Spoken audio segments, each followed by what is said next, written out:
On her 18th birthday, Omega Maya expects to be claimed by her fated mate, the future Alpha Kai. Instead, at the Lunar Binding ceremony, he publicly rejects her. Before the entire Shadowcrest Pack, he declares her weak and unsuitable, shattering their bond and choosing her best friend, Sierra. Utterly broken, Maya's life is over. But her collapse is witnessed by a silent, terrifying observer. The legendary Lycan King Damon is present. He's enraged by the insult to the goddess and intrigued by the scent of the rejected Omega. Chapter 1. The air in the grand clearing crackled with anticipation. Ancient pine, damp earth, and the metallic tang of shifting wolves filled Maya's senses as she stood at the back, her designated place as an Omega. Tonight was the Lunar Binding ceremony. Tonight was her 18th birthday. Tonight, her life would finally begin.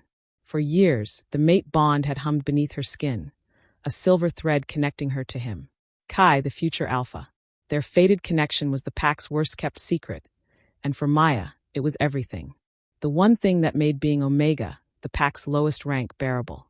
Her gaze drifted to her best friend, Sierra, who stood among the elite warriors. Sierra was everything Maya wasn't, confident, beautiful, her auburn hair catching moonlight like fire. They'd grown up together, shared secrets, sworn eternal friendship. Tonight, rank wouldn't matter. Only the moon goddess and the fate she'd decreed. The pack Alpha raised his hands. Silence fell like a blade. Tonight, we honor the moon goddess. Tonight, we honor the bonds she gifts us. Tonight, we secure the future of Shadowcrest Pack. A howl rose. Maya shivered, feeling the pull intensify. The bond was flaring, becoming tangible, tugging her forward. Kai stepped into the center. Tall, commanding, with eyes that could make wolves bow. He was her destiny, the one who would finally see her. His gaze swept the crowd, landing directly on her. "See me," she prayed, nails biting into her palms. His expression was unreadable in the moonlight. Then his voice cut through the night, booming with alpha dominance. "Maya." Joy flooded her. This was real. This was it. "Come." Her legs trembled as she pushed through the crowd. For the first time in her life, she walked with her head high toward her destiny, her fated mate, her future. She was so focused on his face that she almost missed the look in his eyes. It wasn't warmth.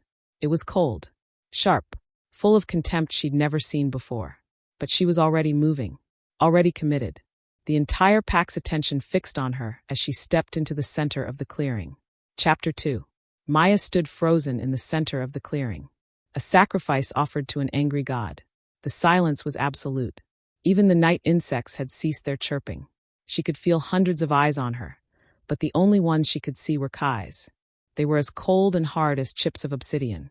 The love she thought she'd seen for years was a phantom, a story she had told herself. This was the truth. This was the real Kai. "Kai," she whispered, the sound stolen by the heavy night air. Her bond screamed, "Mate, mate, mate," while her instincts screamed danger.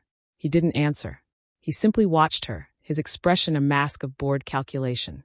From the corner of her eye, Maya was vaguely aware of the guests of honor on the raised granite platform. The Pack Alpha, Kai's father, sat beside visiting dignitaries. It was said a representative of the Lycan King himself was present, a formality for prominent Pack ceremonies. Maya's humiliation was not just private, it was political. Kai let the silence stretch, wringing every drop of power from it. He let her tremble, let the Pack's whispers start to rise. "An Omega," someone hissed. "He can't be serious," another murmured. Kai raised a hand, and the whispers died instantly. He looked at her, but he spoke to the Pack, his voice a polished, confident baritone. "We gather under the goddess's eye to secure the future of our Pack. A future that must be powerful. A future that must be pure. A future that cannot be built on a mistake of fate." Mistake. The word hit Maya like a physical slap. The joy and relief that had carried her to the center curdled into cold, sickening dread. "For years," Kai continued, pacing slowly around her, "we have assumed the goddess's will." He stopped in front of her, close enough that she could smell the sharp scent of mint and cedar on him. He leaned in, his voice dropping to a low, cruel tone meant only for her, though the entire Pack watched. "Did you really think," he sneered, "that you could be Alpha's mate? Did you really think I would bind myself to weakness?" Her breath hitched. The hope that had been her only shield for 18 years began to crack. She looked to his father, the Alpha, but he was watching his son with a guarded expression, making no move to intervene. Kai straightened, his face hardening as he turned back to the crowd. He took a deep, theatrical breath, puffing his chest with the dominance of his bloodline. The moon was at its absolute zenith, its white light pouring down on him like a spotlight. He was the perfect picture of a future alpha, and he was about to pass his first sentence. His eyes met hers one last time, devoid of any warmth, any history, any mercy. "Our future must be strong," he declared, his voice ringing with finality. He pointed a single damning finger directly at her. Chapter 3. "I, Kai, future alpha of Shadowcrest Pack," he roared, his voice amplified by preternatural power that sent shivers down every spine. "Do publicly reject you, Maya, as my fated mate." The words struck Maya with the force of a physical blow. It was not just an emotional wound. It was a spiritual cataclysm. Searing, blinding pain erupted in her chest as the silver thread of their fated bond, the one she had felt since she was 16, was not cut but torn. It felt like her very soul was being ripped in half. She gasped a strangled, inhuman sound and stumbled back, clutching her chest as the agony brought her to her knees. The pack gasped as one. This was not a simple severing. This was a public execution of a sacred pact. Kai watched her collapse with a look of profound disgust. "The moon goddess was mistaken," he spat, his voice dripping with arrogance. He pointed to her, a trembling, weeping heap on the ground. "Our pack cannot be led by weakness. We cannot be represented by this." He sneered, the sound echoing in the horrified silence. "She is weak. She is unsuitable. And she is nothing but an omega." The last word was a curse. The pain in her chest flared, white-hot and blinding. She couldn't breathe. The world was tilting, the silver moonlight turning sickly and gray. She could hear the whispers now, the shock giving way to murmurs of agreement. He was the alpha. His word was law. If he said she was weak, she was weak. If he said the goddess was wrong, he must be right. Her world had shattered. The one person who was supposed to be her destiny, her protector, her other half, was the one wielding the knife. She looked up, desperate, through a haze of tears. She looked at Kai's father, who sat stone-faced. She looked at the pack members she had known her whole life, who now looked away, their faces a mixture of pity and contempt. She was alone. She was nothing. Kai drank in the sight of her, broken and kneeling before him. A small, satisfied smirk played on his lips. He had done it. He had unburdened himself of his fated duty. But the ceremony was not over. The pack still needed an alpha's mate. "My pack," Kai announced, his voice smooth and confident once more, "deserves a real mate, a strong mate, one I have chosen." The pain was still a tidal wave drowning her. But through it, Maya heard his words.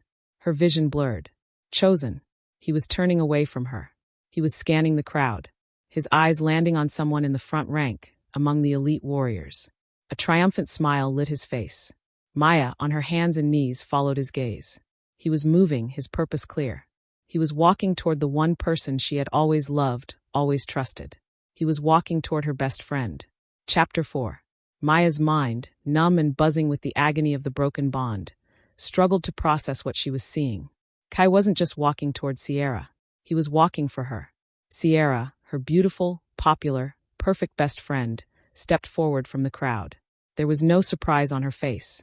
No concern for Maya, who was still bleeding her soul onto the cold earth of the clearing. Instead, a slow, triumphant smile spread across Sierra's face. It was a look of pure, calculated victory. This was not a surprise. This was a coronation. Kai reached her, and without a word, grabbed Sierra by the waist. He pulled her into a deep, passionate, possessive kiss. Right in front of Maya. Right in front of the entire pack. It was a brutal public declaration. A branding. The pack's stunned silence turned into a new, confused murmur. This was a betrayal beyond reckoning. Kai broke the kiss, but he kept Sierra plastered against his side. He lifted her hand, his eyes blazing with pride. "This is your future alpha's mate," he roared. "Sierra, my chosen mate." For a moment, the pack hesitated. To reject a fated mate was a profound insult to the goddess, but to defy a future alpha was pack suicide. Slowly, a few scattered claps began, then a few more. Within moments, the clearing was filled with a ragged, uncertain, but growing cheer. They were choosing their alpha. They were choosing power over fate. They were choosing Sierra over Maya.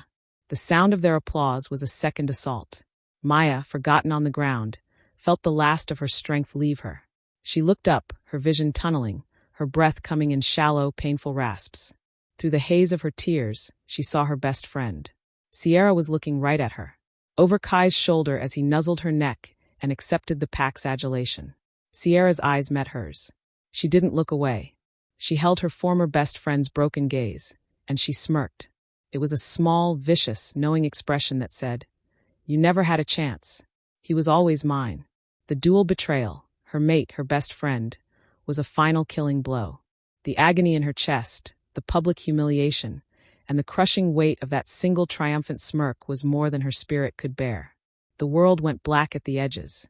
Her body, no longer able to support even her grief, gave out. Maya collapsed unconscious onto the damp earth.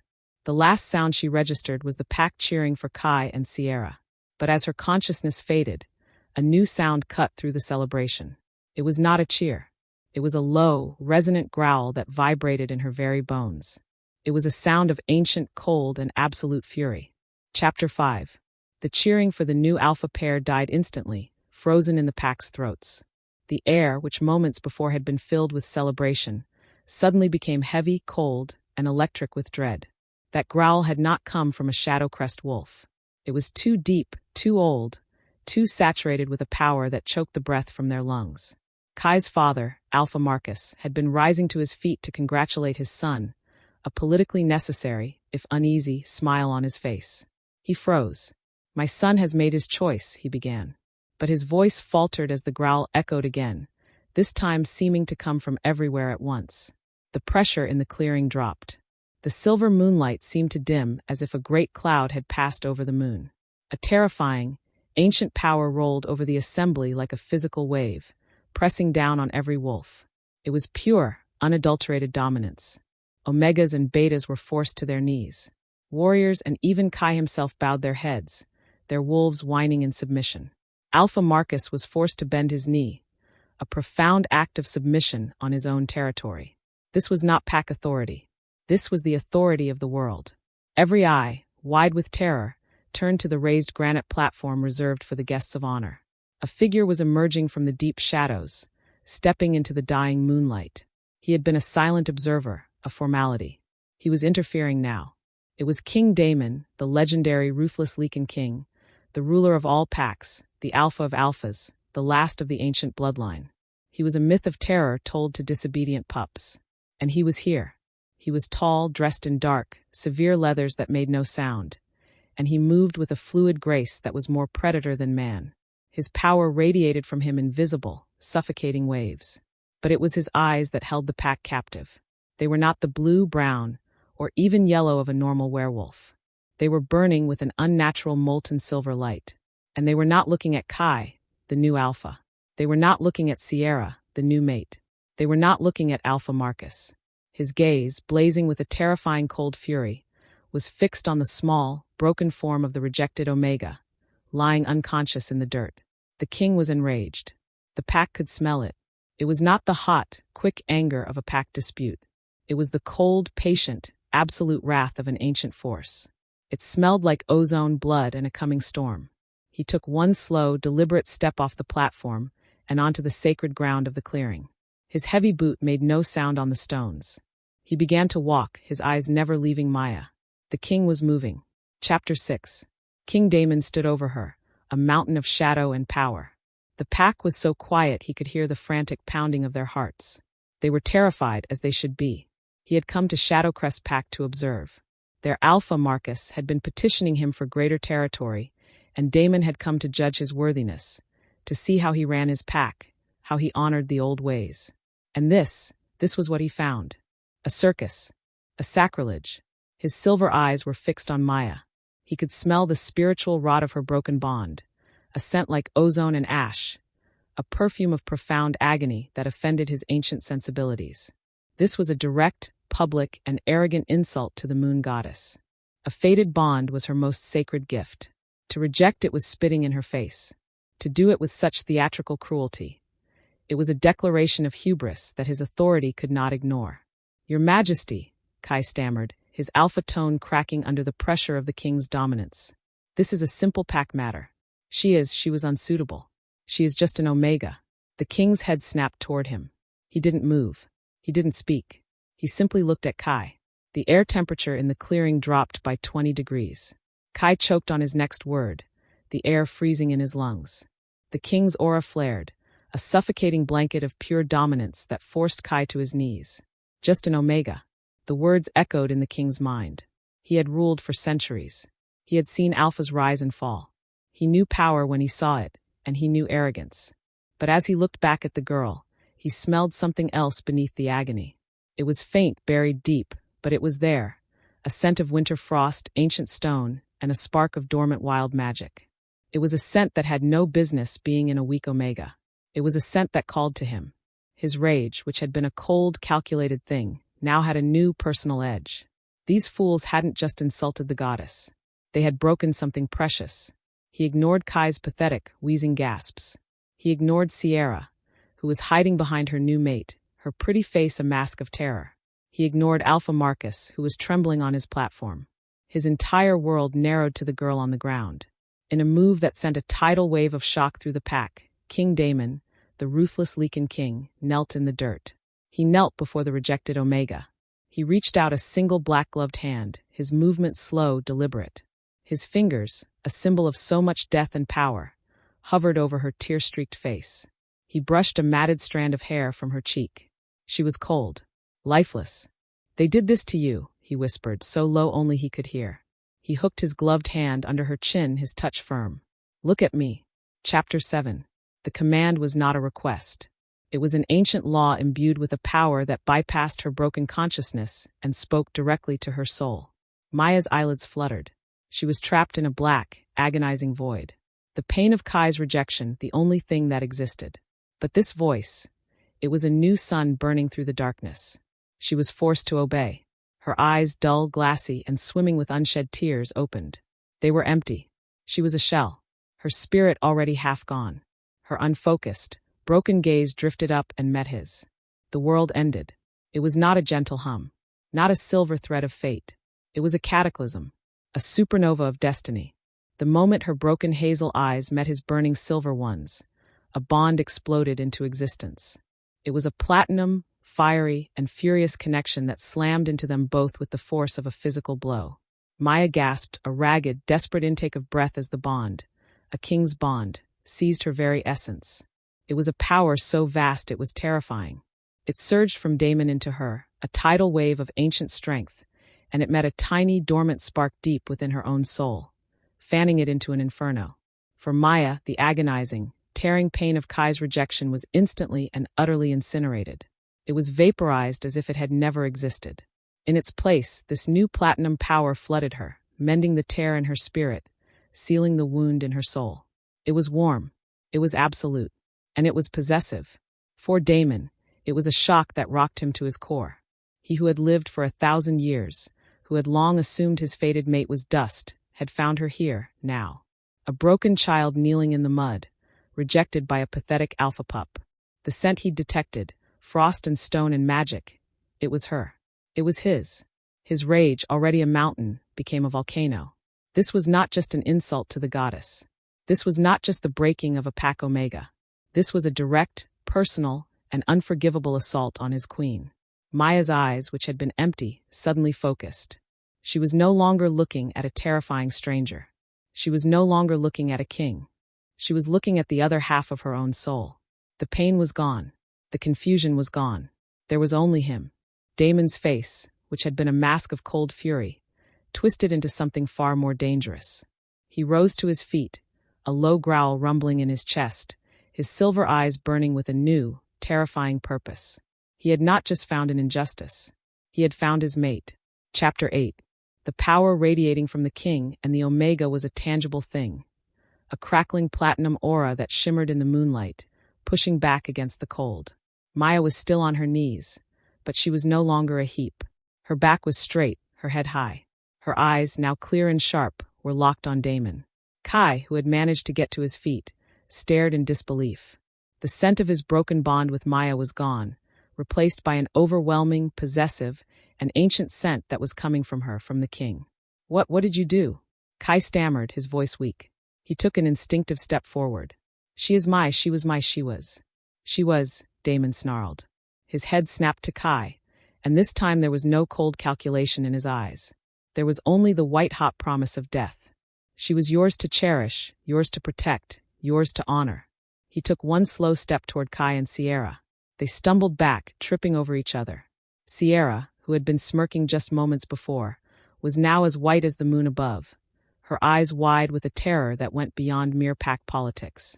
"You," Damon hissed, his voice a low, deadly vibration. He pointed a single black-gloved finger at Kai, mimicking the gesture of rejection Kai had used on Maya. "You have rejected your destiny. You have defiled a sacred bond. You have cast aside the one chosen for you by the moon goddess." He paused, a cruel, cold smile touching his lips. He let his gaze slide to Sierra, who whimpered and tried to hide behind Kai. "You cast her aside," Damon's voice dripped with contempt, "for this. For ambition. For a worthless, hollow-hearted." He cut himself off, his fury too great for simple insults. He turned back to Kai, his eyes blazing. "And in your arrogance," he continued, his voice rising to a thunderous, dominant roar that shook the very trees, "in your blindness, you have delivered her to me." The last 3 words were a shockwave. Damon stalked back to Maya. He didn't offer his hand. He gripped her arm, his touch firm and possessive, and pulled her to her feet. He hauled her against his side, tucking her small frame against his, a clear, unmistakable gesture of ownership. She stumbled, her legs still weak, but he held her up, his arm a band of steel around her waist. Kai stared, his mind finally, sluggishly comprehending the sheer scale of his mistake. "No," he whispered. "You can't. She's an Omega. She's nothing." Damon actually laughed, a short, harsh, and terrifying sound. He looked down at Maya, his silver eyes momentarily softening as he took in her shocked but steady gaze. He turned his head, looking directly at the horrified pack. "Witness," he commanded. "Witness what happens to a gift of the goddess when it is given to one who is worthy."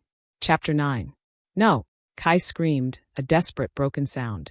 He lunged forward, his alpha instincts finally overriding his fear, driven by a sudden, agonizing wave of jealousy he couldn't understand. "She's mine." He didn't make it 2 steps. King Damon didn't even look at him. He simply flared his aura, and an invisible wall of power slammed into Kai, throwing him backward as if he'd been hit by a tree. He crashed to the ground, skidding in the dirt, the air knocked from his lungs. "She," Damon snarled, his eyes flashing, "is everything." He turned his full attention back to Maya. She was trembling, not from fear, but from the raw, volcanic power of the king's bond singing in her veins. It was a roaring lion where Kai's bond had been a dying bird. Damon lifted his free hand, his bare fingers tracing the line of her jaw, his gaze possessive. "They will never hurt you again," he vowed, his voice a low promise that was more binding than any oath. She believed him. He tilted her head, exposing the pale, vulnerable skin of her neck, right where a faded mark should have been. She drew a sharp, sudden breath, her eyes locking with his. There was no question in his gaze, no hesitation. There was only certainty. This was not a choice. This was destiny. "You are mine," he growled. He lowered his head. He didn't just nip. He didn't just mark. He claimed. His fangs, longer and sharper than any normal wolf's, extended. He sank his teeth deep into the claiming spot, branding her, binding her body and soul to him for eternity. The moment his fangs pierced her skin, the king's bond detonated. It was not pain. It was a blinding, healing, ecstatic fire. The last spiritual shards of Kai's broken bond were instantly incinerated. Maya screamed, a sound of pure, unadulterated power. Her bones felt as if they were being reforged, her blood turning to liquid platinum. The ancient strength of the Lycan lineage flooded her, not as a gift, but as an awakening. It unlocked a power that had been dormant in her own bloodline for generations. A visible wave of platinum energy erupted from her. A shockwave of pure magic that blasted outward, forcing the entire pack to shield their eyes. Damon lifted his head. His lips were stained with her blood. He licked the wound clean, his tongue sealing the mark, and it healed instantly, leaving behind a new, intricate, and glowing platinum mark, the mark of a queen. Maya's eyes, which had been filling with tears, flew open. The terrified pale hazel of the Omega was gone. They were now a bright, sharp, and startling shade of amber, ringed with the same unnatural burning silver as his. She was no longer Maya, the rejected. She was Maya, the claimed. Chapter 10. The clearing was silent, save for Kai's ragged, choked sobs. He was kneeling, staring at the platinum mark on Maya's neck, his face a mask of profound, soul-shattering regret. The bond, his bond, was truly gone, and the void it left was a black hole of agony that he would never recover from. Maya stood tall, her hand resting on the king's chest. The world was new. The colors were sharper. The smells overwhelming. She could smell the sour, acidic fear coming from Sierra. She could smell the acrid, sickening self-loathing pouring from Kai. And beneath it all, she could smell him, Damon, her mate. He smelled of frost, of ozone, of ancient stone, and absolute, unshakable power. The new platinum energy hummed in her veins, a comforting, heavy weight. King Damon kept her tucked against his side, his arm a possessive shield. He surveyed the stunned, prostrate pack. His gaze was glacial. Shadowcrest Pack, he stated, his voice flat and void of all emotion, is in disgrace. You have insulted your goddess. You have permitted the desecration of a sacred bond. You have wronged your queen. The word queen struck the pack like a physical blow. A new, desperate wave of prostration rippled through the crowd. Alpha Marcus, his face pressed into the dirt, pleaded, "Your Majesty, Queen Maya, forgive us. We did not know. It was my son." "It was," Damon agreed, his voice deadly. He looked at Kai. "A mistake he will have a lifetime to regret." Sierra, her mind finally snapping, let out a hysterical laugh. No, it's a trick. I'm the mate. He chose me. She's an Omega. She's nothing." "Be silent," Maya said. Her voice was quiet. It was not a shout. It was not a plea. But it was laced with the new platinum power of her bond, and it carried the authority of the king. Sierra's hysterical shrieks cut off instantly, as if her throat had been squeezed shut. The entire pack flinched. Maya, the Omega, had just commanded silence, and she had received it. Damon looked down at her, a flicker of dark pride in his silver eyes. "There is nothing for you here," he said, his voice softer, "for her alone." Maya looked at the pack members who had scorned her. She looked at her best friend, who was now weeping silent, furious tears. And she looked at Kai, the man who had been her sun and stars, and felt nothing. Only a cold, distant pity. He was pathetic. He was weak. The king was right. She turned her back on all of it. The clearing, her best friend, her entire life. She did not feel a single pang of loss. "Come," Damon commanded. He began to walk toward the edge of the forest, and Maya, the once weak Omega, walked with him, her steps steady, her head high. As they moved, silent, black-clad Lycan warriors, the king's royal guard, materialized from the shadows, their silver eyes identical to his. They formed a silent, lethal perimeter around their king and his new queen. Maya took her first step out of the clearing, her hand still resting on her mate's arm, leaving her past to rot. She was heading to the Lycan King's court, a place of treacherous, ancient power. She was terrified, but as she felt the steady, possessive thrum of the king's bond, she was, for the first time in her life, not weak. Chapter 11. The journey was a disorienting blur of motion. Maya was half carried, half led by Damon through a tear in the air, a shadow walk that bypassed the physical world. One moment she was in the damp, familiar forest of Shadowcrest Pack. The next, she was standing on polished black marble, so cold it seeped through the thin soles of her shoes. The Lycan King's court was not a fortress built on a mountain. It was a fortress carved from its very heart. The ceilings soared hundreds of feet overhead, lost in shadow, held up by massive, unadorned pillars of black stone. Braziers burned with a cold blue fire that cast long, dancing shadows but provided little warmth. The air was dry and ancient, smelling of dust, ozone, and the overwhelming territorial scent of hundreds of powerful, unfamiliar lichens. If the Shadowcrest clearing had been a stage, this was a pantheon. Her simple linen dress, still stained with dirt and tears from the clearing, felt like a beggar's rag. The lichens here were dressed in dark, rich velvets, furs, and leathers. They were all tall, all beautiful, and all terrifying, and every single one of them had stopped to stare at her. "His Majesty has returned," a voice cried out, but it was unnecessary. Every Lycan in the vast hall had already dropped into a deep, respectful bow. Damon didn't slow, his arm still a possessive band of steel around her waist. He strode through the parting sea of powerful beings, his boots echoing with sharp, authoritative clicks on the marble. Maya was towed in his wake, her heart hammering. This was a court of predators. She had been an Omega, the lowest of the low, for her entire life. Now she was surrounded by beings who were to an Alpha what an Alpha was to her. She felt their eyes on her, a physical weight of suspicion. She could hear their whispered, sibilant thoughts, a low buzz in her mind she couldn't quite decipher.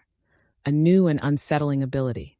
She saw their gazes drop to the glowing platinum mark on her neck, then rise to her face with a mixture of shock, confusion, and undisguised contempt. They too smelled the Omega on her. They smelled the weakness of her former pack. A wolf, one woman hissed, her eyes like emerald chips of ice. She is marked, another breathed, his hand going to his chest in shock. They will learn, Damon growled, his voice a low rumble meant only for her. He didn't seem to care about their opinions. He didn't acknowledge a single one of them. He just kept walking, pulling her toward a massive throne-like chair carved from a single piece of obsidian. He finally stopped, turning to face the hall, pulling her in front of him, his back to the throne. He kept her tucked against his chest, his chin resting protectively over her head. He was presenting her. A high-ranking, silver-haired male stepped forward, his face a mask of polite inquiry. "Your Majesty, you were gone but a day. What is this? Who is this?" The question hung in the air, sharp and dangerous. The entire court was waiting. Damon's grip on her waist tightened, and she felt the lethal, possessive power thrumming just beneath his skin, ready to be unleashed. Chapter 12. King Damon looked down at the silver-haired Lycan. Maya recognized him as Lord Theron, the king's chief advisor, his face a web of aristocratic lines and cold intelligence. "This," Damon said, his voice flat and absolute, "is Maya, my mate, your queen." A collective sharp intake of breath hissed through the hall. Theron's eyes widened, his gaze flicking from the king's implacable face to Maya's wide amber-silver eyes. His gaze lingered on her cheap, torn dress and the dirt on her cheek. "Eh, queen," he repeated, his voice carefully neutral. "From where does she hail, my king?" "She smells of her destiny," Damon cut him off, his voice dropping to a dangerous chill. "Which I might add, is now my destiny and yours. You will all show her the respect she is owed." He began to turn, intending to dismiss them, but a young, arrogant Lycan from the back, his face flushed with indignation, pushed his way forward. "But Majesty, she is a wolf. A pack Omega from the scent of it. She is unworthy." The word unworthy echoed in the vast hall, a clear-toned bell of defiance. It was the same word Kai had used. A tremor of her past trauma, a cold, sickening fear shot through Maya. She instinctively flinched, her new power faltering. She had underestimated the king's speed. He moved so fast he was a black blur. He was no longer holding her. He was across the hall, his hand wrapped around the young Lycan's throat, lifting him clear off the marble floor. The sound of choking filled the silence. "My king," Theron gasped, taking a step forward. Damon held up a hand, silencing him. He held the struggling Lycan at eye level, his silver eyes burning with a calm, terrifying rage. "You," he whispered, his voice dangerously soft as the male clawed at his wrist, "have precisely 5 seconds to apologize to your queen. I suggest you use them." "I can't breathe," the Lycan choked out. "That is the point," Damon said calmly. 4. "Please, Majesty." 3. Aye. 2. "Damon, please." The king's head snapped toward her. He stared at her, his expression unreadable, the mail still dangling from his grip. He was not a gentle man. He was territorial. He was lethal. And his mate had just been insulted. But she was also his mate, and she had made a request. With a final, contemptuous snarl, Damon threw the Lycan across the hall. He crashed into a stone pillar with a sickening crack and slumped to the floor, unconscious but breathing. Damon strode back to Maya in 2 steps, his rage still rolling off him in hot waves. He grabbed her hand, pulling it to his chest. "No one," he growled, his silver eyes boring into hers, "will ever disrespect you again. That is my vow. My protection is absolute. Do you understand?" She nodded, breathless. She understood. He was complex, dominant, and frightening. But in that moment, as the entire terrified court knelt before her, she felt something she had never, ever felt before. She felt completely and utterly safe. Chapter 13. Shadowcrest Pack was broken. The sun rose on the grand clearing, but it brought no warmth. It illuminated a scene of profound disgrace. The pack members who had been forced to witness their future alpha's humiliation and their omega's cataclysmic rise were scattered, their faces gray with shock and fear. But for Kai there was no sun. There was only the void. He sat on the cold ground where Maya had been claimed. The scent of her, that new, terrifying scent of ozone and ancient power, was burned into his senses. but beneath it was the phantom smell of his bond, the one he had torn, the one he had rejected. It was a physical, gnawing emptiness, a black hole in his chest where his soul was supposed to be. He had thought rejecting her would make him feel strong, free, in control. Instead, he felt hollowed out, weak, and unutterably cold. He had cut off his own arm to prove he didn't need it, and now he was bleeding to death. Kai, get up. Sierra's voice was a shrill, grating sound that scraped against his raw nerves. He looked up. She was standing over him, her beautiful face twisted into an ugly, petulant snarl. Her dress was ripped, her hair a mess. You're just going to sit there? She snapped. They're gone. She left. That creature took her. And you just let him. Let him. Kai croaked, his voice raw. He climbed to his feet, his body aching. He felt the emptiness inside him curdle into a hot, sick irritation. He is the Lycan King, Sierra. What would you have had me do? Challenge him. He insulted you, she shrieked. He insulted me. He called me hollow-hearted. And Maya. She looked at me. She. Sierra couldn't articulate the look of cold pity Maya had given her. She's supposed to be nothing. This wasn't how it was supposed to happen. She's the Lycan Queen, Kai whispered, the words tasting like ash. Goddess, what have I done? Stop saying that. Sierra grabbed his arm, her nails digging in. Who cares? I am your chosen mate. The pack must respect me. We will fix this. We will tell them. We will tell them she was enchanted. That the king was bewitched. Kai ripped his arm from her grasp, staring at her as if seeing her for the first time.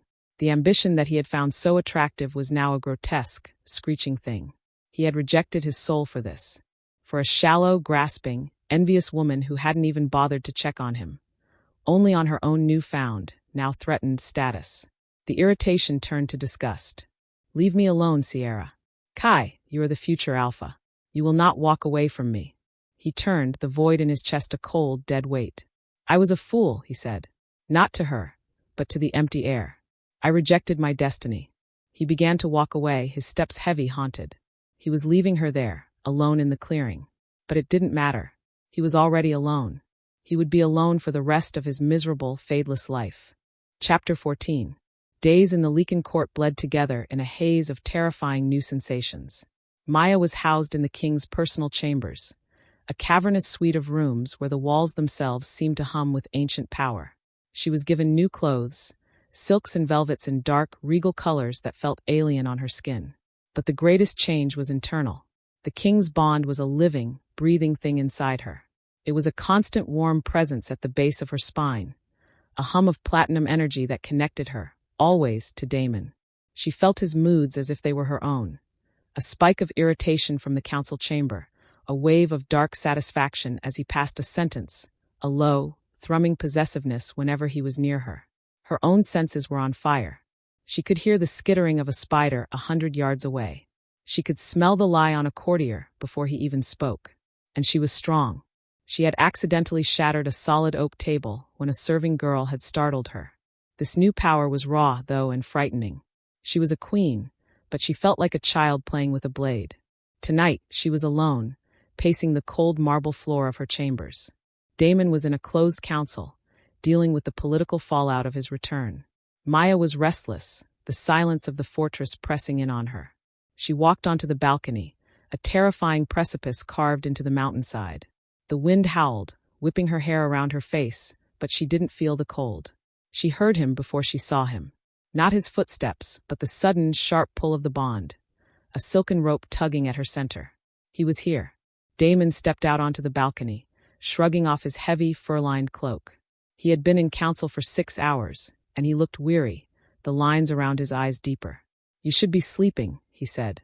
His voice was not an order, just a quiet statement. I can't, Maya admitted, turning to face him. It's all too loud. He nodded, understanding. He moved to stand beside her, his presence a shield against the roaring wind. The bond is settling. It is awakening your own bloodline.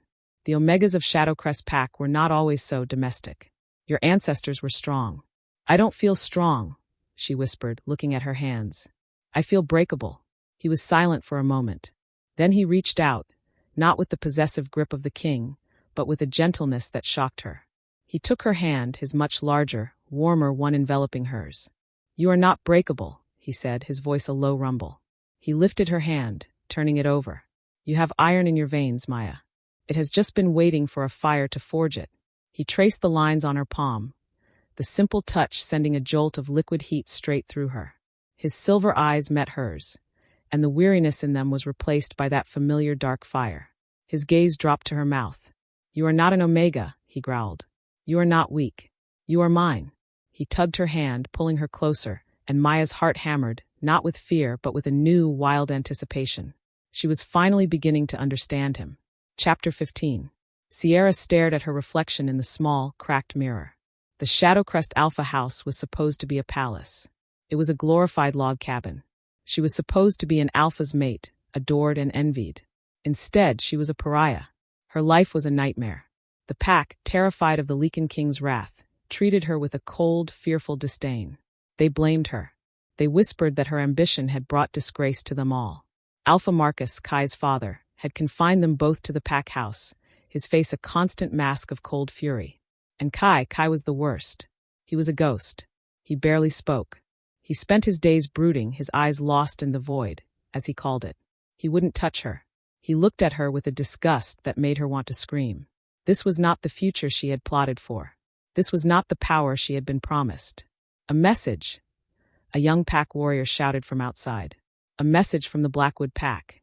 Sierra ran to the main hall. A traveling beta was handing a scroll to Alpha Marcus. What is it? She demanded.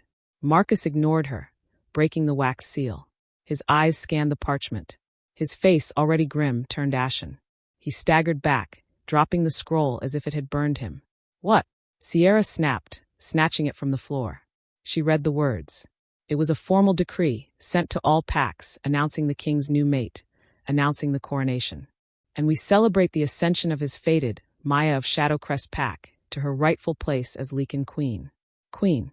The word was a physical blow. Not just a mate, not just a consort. Queen, ruling over all packs, ruling over her. Sierra's vision went red. A choking, poisonous rage filled her throat. Maya, weak, pathetic, sniveling little Maya, who she had walked over her entire life, was now the most powerful female on the continent.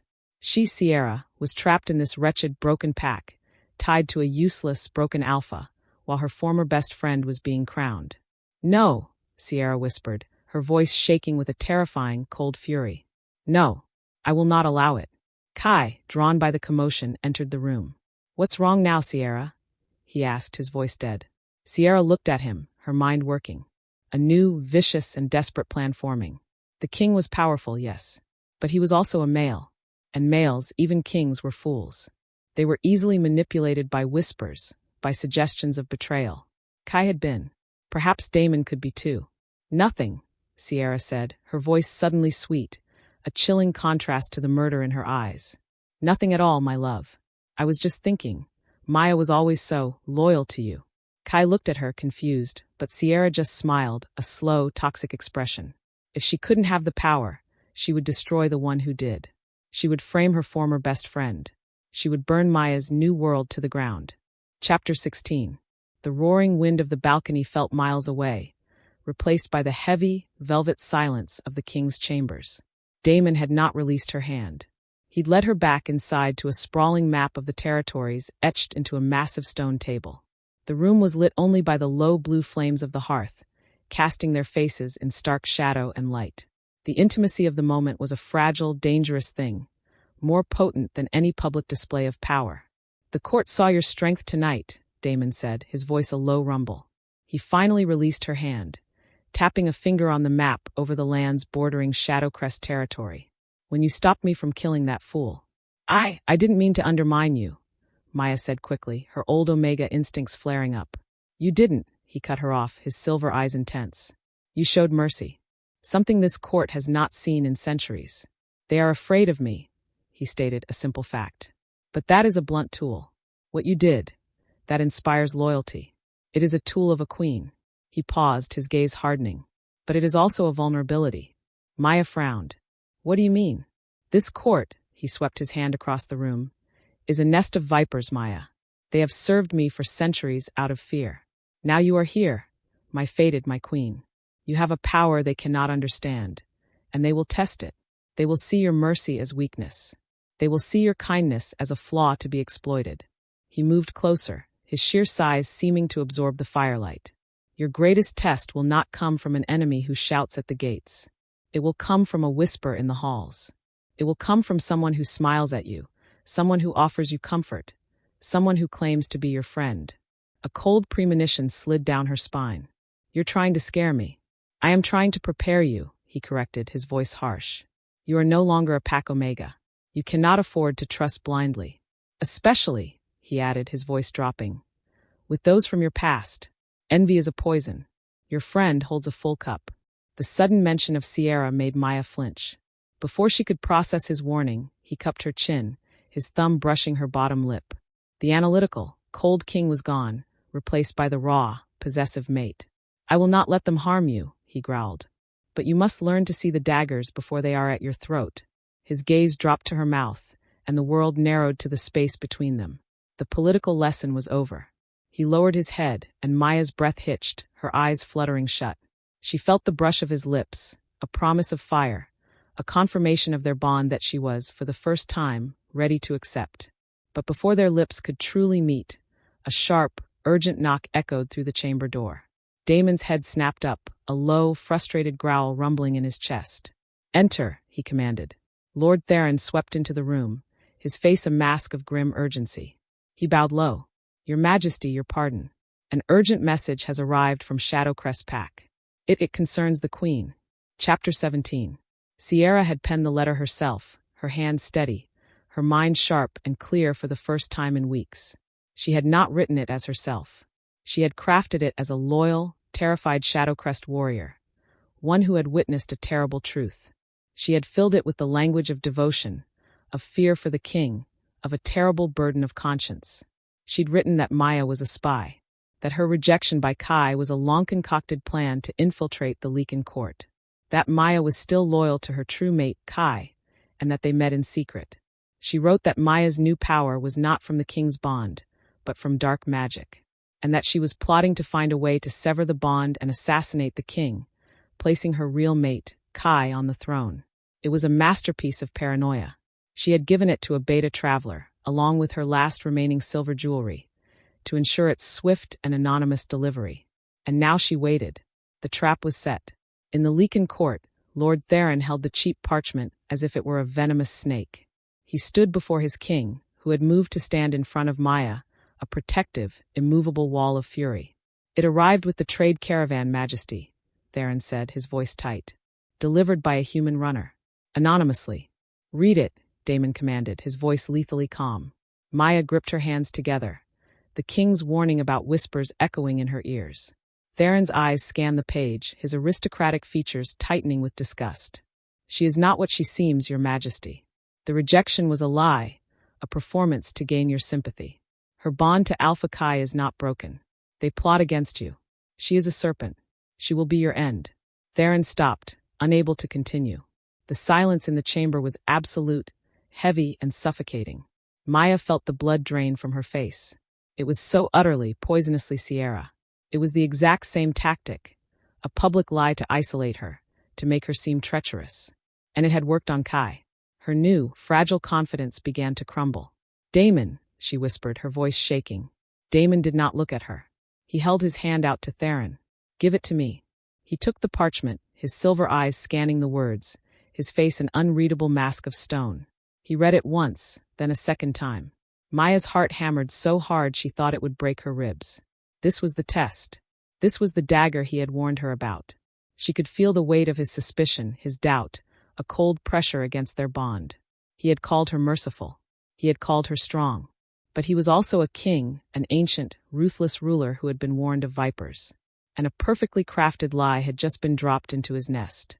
He slowly refolded the parchment, his movements deliberate. He turned, his silver eyes finding hers. They were not warm. They were not the eyes of her mate. They were the cold, assessing, ancient eyes of the Lycan King. He believes it, she thought. A cold, sickening wave of despair washing over her. Just like Kai, he believes it. Chapter 18. The king's silence was a living, breathing monster in the room. Maya's legs felt weak. She had been ripped from her home, thrust into a world of predators, and the one person who was her anchor, her protector, now looked at her as if she were a stranger, as if she were the lie Sierra had painted. Damon, she tried again, her voice stronger, desperate. You know me. You feel the bond. You know that isn't true. What I know, Damon said, his voice a low, dangerous rumble, is that you were, for 18 years, loyal to another male. A male you believed was your destiny. He turned from her, pacing toward the hearth. What I know is that your friend is consumed by an envy that would burn the world to ash. She is capable of this lie. Then you believe me, Maya cried, a surge of relief making her dizzy. But I also know, he continued, turning back, his face a mask of cold calculation, that a lie is only dangerous if it is allowed to fester. He held up the parchment. This traitor's whisper is not just for me. It was delivered to Theron. By now, the entire court is aware of its contents. Maya's stomach dropped. She understood. The whispers she'd heard when she first arrived, Omega, weak wolf, would now be replaced by a new one. Traitor. They are already suspicious of you, Damon stated, confirming her fear. You are an outsider. A wolf. An Omega who became a queen. They want to believe this. They want you to be a usurper. It would make their world make sense again. So what do we do? Maya asked, her newfound regal bearing crumbling. She felt like the 18-year-old Omega again, trapped and powerless. How do I fight this? You can't just execute you? Damon finished. No, I cannot. He looked past her at Lord Theron, who was watching his king with a hawk-like intensity, waiting for a command. The accusation has been made public. Therefore, the proof of its falsehood must also be public. A new, cold dread settled over Maya. This was not a private matter between mates. This was a political trial. They believe you are a spy for Shadowcrest Pack, Damon said, his voice devoid of emotion. They believe your heart belongs to your former mate. They believe your friend is your accomplice. She's no accomplice, Maya burst out. She's the one who wrote this. Perhaps, Damon said. And perhaps you are a brilliant liar. I cannot simply tell the court you are innocent. I must show them. We must have a trial. Maya stared at him, her mind racing. A trial. Here, in this court of vipers who already hated her. Then I will testify, she said, lifting her chin. I will tell them the truth. No, Damon said, his word final. You will not. They will. A slow, cold understanding dawned on Maya. She felt a chill that had nothing to do with the mountain air. Damon, what are you going to do? He looked at her, his silver eyes burning with the cold fire of a king passing judgment. I am going to bring the entire disease here and cut it out at the root. Theron, Majesty, send a royal summons to Shadowcrest Pack. Alpha Marcus, his son Kai, and the Lady Sierra. They are to present themselves to my court within 3 days for the public trial of their queen. Chapter 19. The decree went out like a thunderclap. It was not a request. It was a royal summons, carried by the king's own imperial guard. Their black and silver armor a terrifying sight in the struggling Shadowcrest territory. The news spread through the Lycan court like wildfire.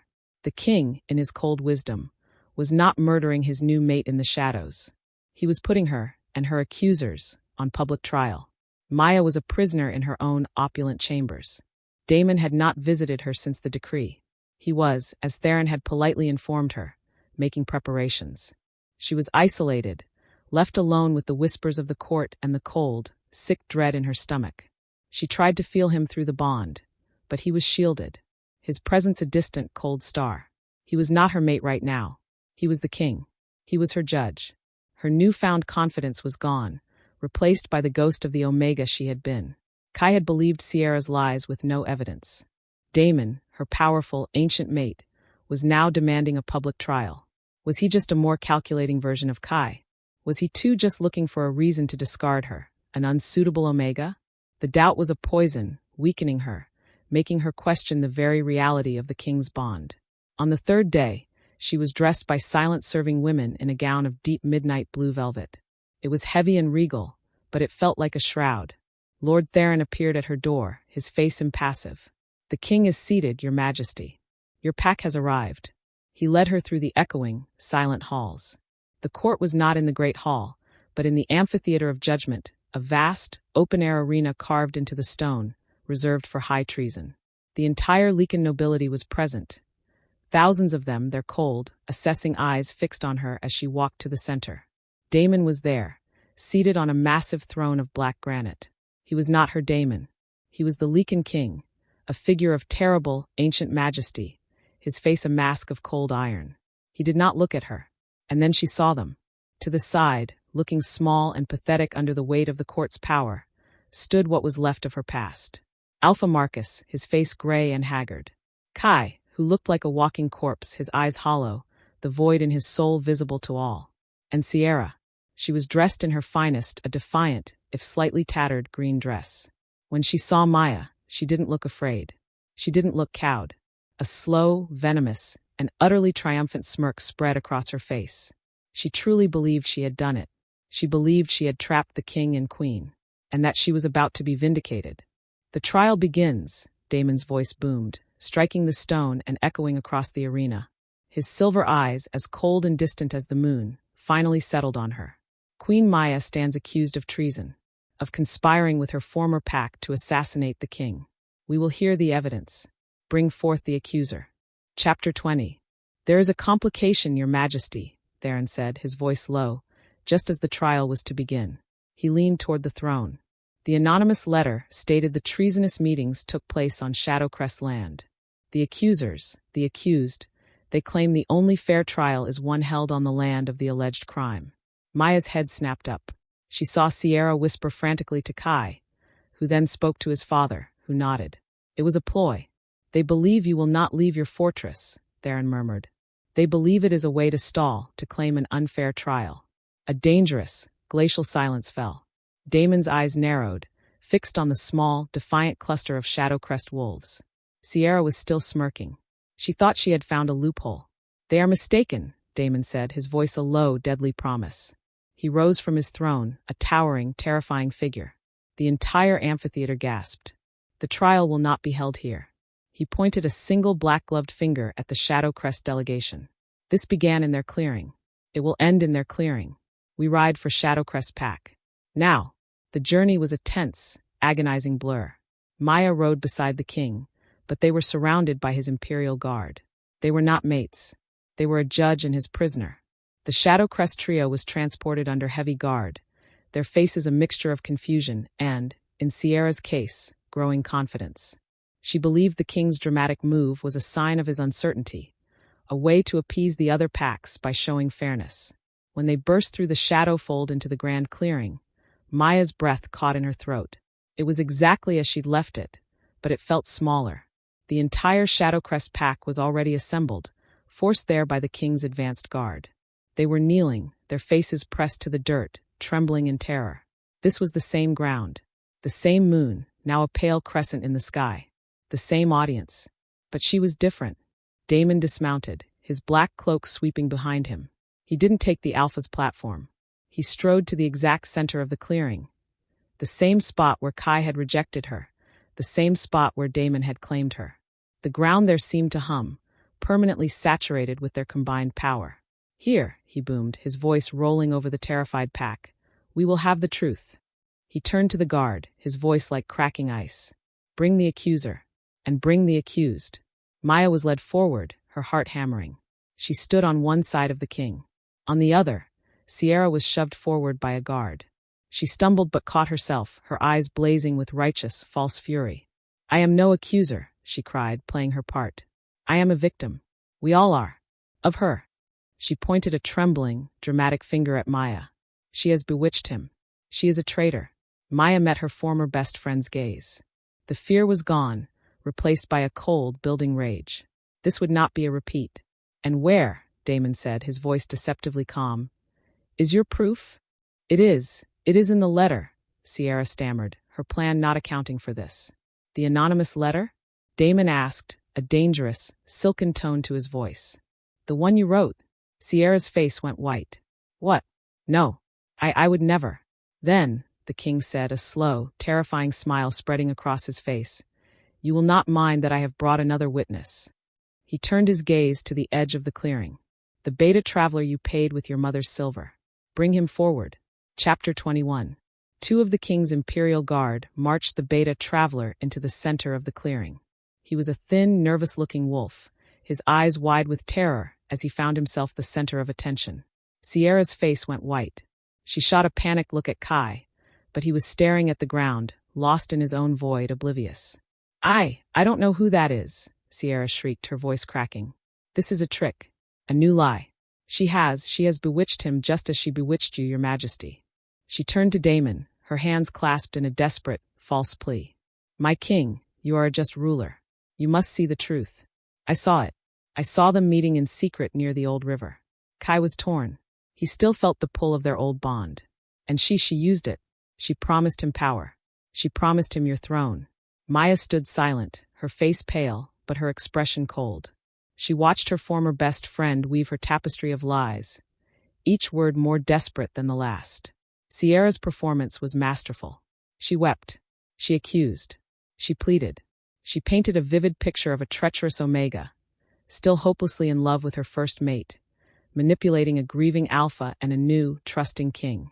The Shadowcrest Pack was mesmerized. The whispers started again. It did make a sick kind of sense. Why else would the king take her? She must have enchanted him. Sierra, sensing she was winning them over, grew bolder. She is a spy, she screamed, pointing a trembling, accusatory finger at Maya. She is a traitor to her own pack and a serpent in your bed. I tried to warn you. This anonymous letter, it was the only way. I was afraid for my life. Afraid of her. She finished, her chest heaving, tears streaming down her face. She looked like a tragic heroine. She had played her final, desperate card. The clearing was silent, the tension so thick it was a physical weight. Every eye, Lycan and Wolf, turned to the king, waiting for his judgment. Damon remained still for a long, agonizing moment, his face a mask of stone. He let the accusation hang in the air, letting its poison spread. Maya's heart hammered, a cold dread creeping into her. He had to believe her. Finally, the king turned his cold silver eyes. Not to Sierra, not to the beta, but to Maya. You have heard the accusation, his voice boomed, devoid of all warmth. What say you, Queen Maya? Chapter 22. Maya looked at her former best friend, at the pack that had scorned her, and at the man she once loved. Then she looked at her king. She stepped forward, her regal blue gown sweeping the dirt. Her voice, when she spoke, was not the whisper of an Omega. It was the clear, cold, and resonant voice of a queen. I say she lies. Sierra let out a sharp, theatrical scoff. Of course you deny it. Where is your proof, Maya? I do not need to provide it, Maya said, her gaze steady. She is correct. Damon's voice cut through the air. He stepped forward, his eyes fixed on a now faltering Sierra. Because you already have. He turned to the trembling beta traveler. Tell this assembly what you told my guard when they found you on the road. Tell them who gave you the letter. The beta, trapped in the king's silver gaze, fell to his knees. It was her, he stammered, pointing a shaky finger at Sierra. The Lady Sierra. She gave me a silver necklace, said it was her mother's, and a bag of coin. She told me to get the letter to the Lycan court. To make sure I said it was from a loyal warrior. Sierra reeled back as if struck. He's lying. He's with her. It's a conspiracy. She got to him. Silence, Damon roared. The force of his command was a physical blow, knocking Sierra off her feet and onto the hard-packed earth. You accuse your queen of meeting her former, made in secret by the old river. A bold claim, one that would require witnesses. I am the witness, Sierra cried from the ground. Are you? Damon asked, a slow, predatory smile touching his lips. He was enjoying this, because it is a fascinating accusation. Especially since, for the entire time since my queen and I left this territory, your chosen mate, Alpha Kai, has been under the constant, invisible surveillance of my imperial guard. Kai's hollow eyes snapped up. Alpha Marcus gasped, his face turning ashen. He has not left the pack house in 3 weeks, Damon continued, his voice a casual, deadly purr. He has not spoken to anyone in secret. He has spent his days, and I quote from my guard's report, languishing in a state of profound and pathetic self-pity. He has not met with anyone, especially not my queen. The truth landed with the force of a guillotine. The entire pack stared. Sierra's plot wasn't just a lie. It was an impossible lie. Damon turned to Maya, and for the first time in days, the cold judicial mask fell. His silver eyes were blazing with a fierce, possessive pride. He had not believed the lie for a second. He had simply built the stage to watch his enemy destroy herself. Sierra began to sob, a dry, broken animal sound. No, it was supposed to work.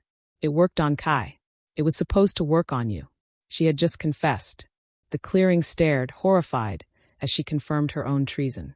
The trap had never been for Maya. It was for Sierra, and she had walked right into it. Chapter 23. It worked on Kai. The words echoed in the dead, horrified silence, louder than any roar. Kai stared at Sierra, at the pathetic, weeping creature on the ground. It was true. All of it. He hadn't just been a fool. He had been a tool. A weak, arrogant, and easily manipulated pawn in her desperate, jealous game. The rejection, the humiliation of his fated, the loss of his own soul. It had all been for this. The cold, dead void in his chest flashed hot, not with anger, but with a searing, bottomless self-disgust. He had been weak. He had allowed this poison, to convince him that his own destiny was unsuitable. "Kai," Sierra whispered, her voice broken. She began to crawl toward him, her hands outstretched like a beggar. "Kai, please. Tell them you love me, not her. Tell them you chose me. Please." He recoiled from her touch as if she were a leper. He looked at her, truly looked at her, and the beautiful, popular woman he had chosen was gone. In her place was a sniveling, treacherous stranger, her face streaked with dirt, her eyes wide with a madness he now found repulsive. His voice, when he spoke, was dead. "You," he said, the word dripping with a venom that shocked even him, "are a plague." Sierra froze, her hand hovering in the air. "You used me," he continued, his voice rising, gaining a bitter, broken strength. "You poisoned me against my fated. You helped me destroy my own soul. For this, to be made of a broken pack. And when that wasn't enough, you tried to destroy her again." He looked past Sierra, his gaze landing on Maya. She was standing beside the king, bathed in a new, cold power, her amber-silver eyes watching him with a pity that was worse than any hatred.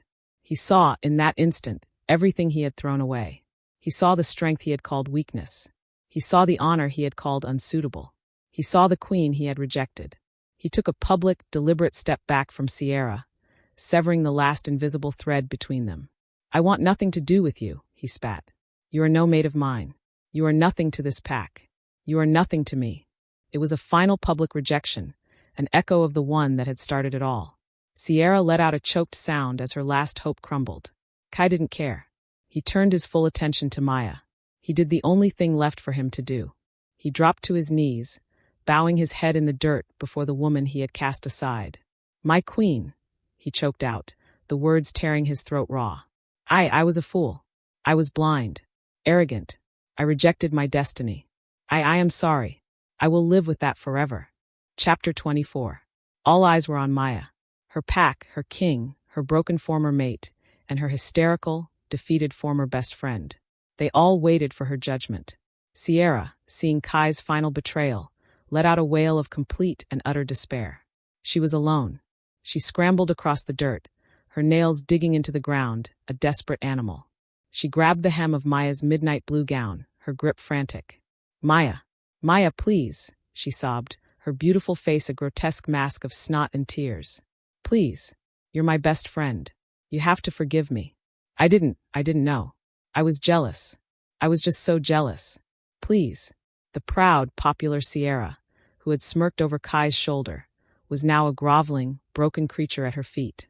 The entire Shadowcrest Pack watched, witnessing the final, absolute reversal of power. Maya looked down at her former best friend. She felt the cold wind of the clearing, the same wind that had chilled her on the night of her rejection. She remembered the physical, soul-splitting pain. She looked at Sierra's clawing, desperate hands on her dress. Then she looked at Damon. He was watching her, his silver eyes intense, his expression unreadable. He was not interfering. This was her justice to pass. Slowly, deliberately, Maya reached down. Sierra's eyes lit with a wild, desperate hope. But Maya didn't take her hand. She simply unhooked Sierra's fingers from the velvet, one by one, and took a single step back, breaking the contact. "No," Maya said. Her voice was not loud. It was not angry. It was quiet, cold, and final, carrying the ancient authority of the Lycan lineage.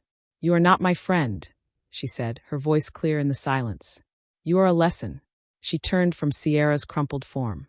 She looked at Kai, still kneeling, his head bowed in shame. He was a ghost, a living monument to his own arrogance. He would be alpha of this disgraced pack, forever bound to his mistake, forever living in the void he had created. That was a sentence more profound than any she could pass. She had faced her tormentors. She had seen their lies exposed. She had watched them break each other, and she was finally free. Maya turned her back on Sierra's broken sobs and Kai's hollow regret. She turned her back on Shadowcrest Pack and the small, sad life she had once been forced to live. She walked across the clearing, her steps steady, her head held high. She stopped in front of Damon, the King of Kings, her mate. He held out his hand. She took it, their fingers laced together, and the power of their bond flared to life, a visible platinum aura that shimmered around them both, a silent promise of a new future. He looked down at her, and his harsh, kingly features softened into a look of fierce, possessive, and absolute pride. "My queen," he murmured, loud enough for all to hear. He pulled her to his side, and together they turned to face the stunned, silent clearing. Maya, the rejected Omega, was gone. In her place stood Maya, the Lycan Queen, her spirit forged in betrayal, her power awakened by destiny, and her future secured at the side of her king.